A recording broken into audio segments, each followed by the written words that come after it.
the highest honor and highest level of respect you can show the legacy of your school, your instructor, is to refer people that are committed to the same things that you are committed to.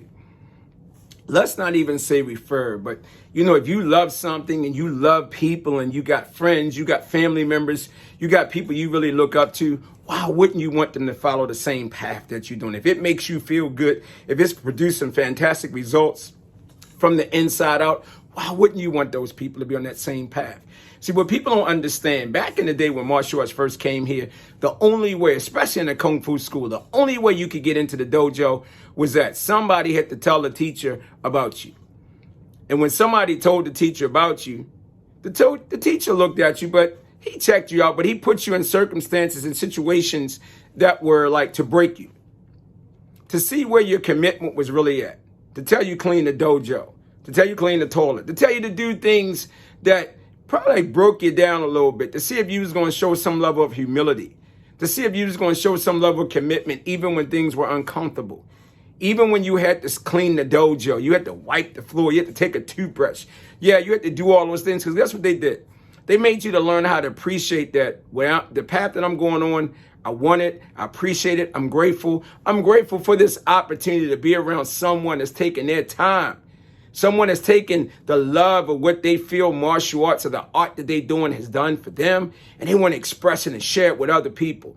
We understand that in order to keep what you have, you got to give it away, and that's what martial arts is all about. In order to get good with martial arts, you got to give it away, but you got to give it to people that are good people.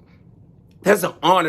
I don't care how much commercialism that's set in martial arts. There's a certain level that you get to where you can tell when the instructor really register. You can tell, we call it like tough love. When instructors start using you as a uke, that means they demonstrate techniques on you, putting in locks, you be in a little pain. But what they doing, they're showing you the side of the technique that you can't teach in the classroom.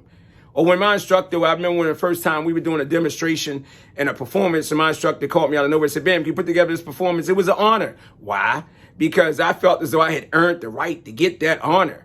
So now, was I going to say, no, I'm not ready? Was I going to even talk back? No, I accepted and I just went with it.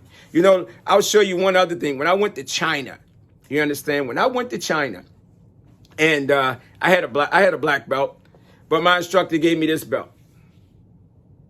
Okay?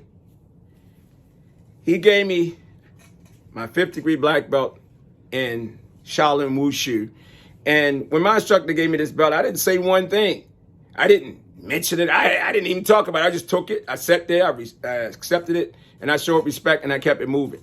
That's what it's all about, man. But you want people around you as a teacher, as a student, as a team member, as a family member that's going to support you. They're going to motivate you. They're going to hold you up when you're falling down. They're going to be there. Yeah, they're going to give you tough love. They're going to tell you what you need to hear. But guess what? It's better to be around people like that than to just be around anybody that just don't care. They're not really committed. They're just going through the motions. You want to be around good people. Martial arts is always about, showing respect to the legacy by what? Referring people, telling people that are just like you on the same path, same committed, same lifestyle you're trying to go. You're trying to get them to be a part of that environment and that culture. Why? So you can make it better. So guess what? Regardless of how tough things may get, you got a support system. You're around a group of people that like you and care about you and love you. That's what the BAMS has always been about. It hasn't been about contracts, intros or money or just giving away black belts. No, it's been about building a team, an extended family where we all support one another. We uplift one another. We tell each other what we need to hear. The culture of the school builds us up. It's there for us when we cannot be there for ourselves. My instructor always said the school is more important than you. Yes, the dojo lives inside of us all.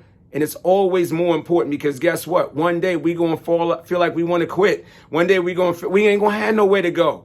You ever been in life where you had nobody to talk to, no one to listen to, no one to support you, no one to pat you on the back, no one to give you a high five, no one to tell you I'm glad I see you, no one to show you respect? Well, guess what? That's what the dojo shows. So it's your duty. It's up to you as a student of the martial arts. It don't matter your rank or how long you've been around. If it's that good, refer it to other people. Tell other people. Let other people benefit from it. This is not a sales pitch. This is the real